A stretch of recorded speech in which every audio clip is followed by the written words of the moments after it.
হিমালয়ের কোলে শান্ত পরিবেশ মুহূর্তের মধ্যেই পরিণত হল মৃত্যুপুরীতে, যেন কোনো ক্ষিপ্ত দানব গিলে খেল চেনা এক জনপদকে।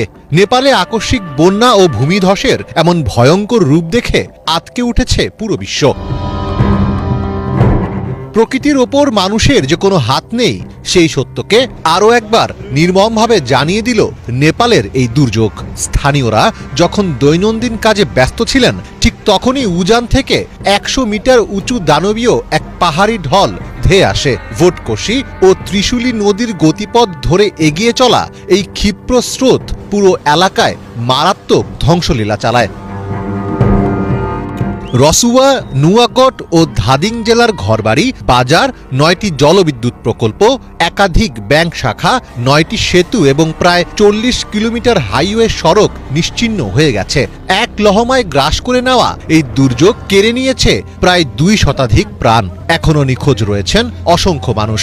নিখোঁজদের বড় একটি অংশ বিদেশি পর্যটক বলে জানা গেছে। বন্যায় আহত হয়ে একটি ছোট হাসপাতালে চিকিৎসাধীন অবস্থায় রয়েছেন 68 বছর বয়সী কেশব প্রসাদ বারাল। রয়টার্সকে দেওয়া এক সাক্ষাৎকারে দুর্যোগের ভয়াবহতা বর্ণনা করেন তিনি। আমি তখন বাড়ির ছাদে ছিলাম।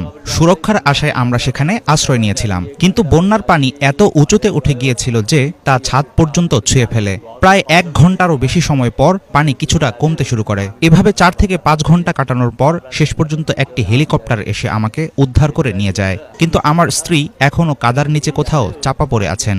তিনি আর নেই।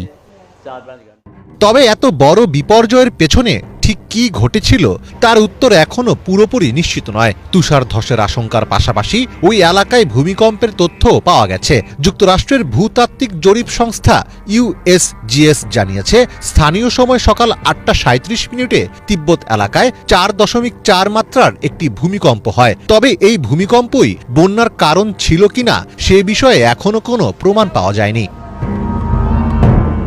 বন্যার প্রধান সম্ভাব্য কারণ হল হিমবাহের হ্রদ ভেঙে যাওয়া।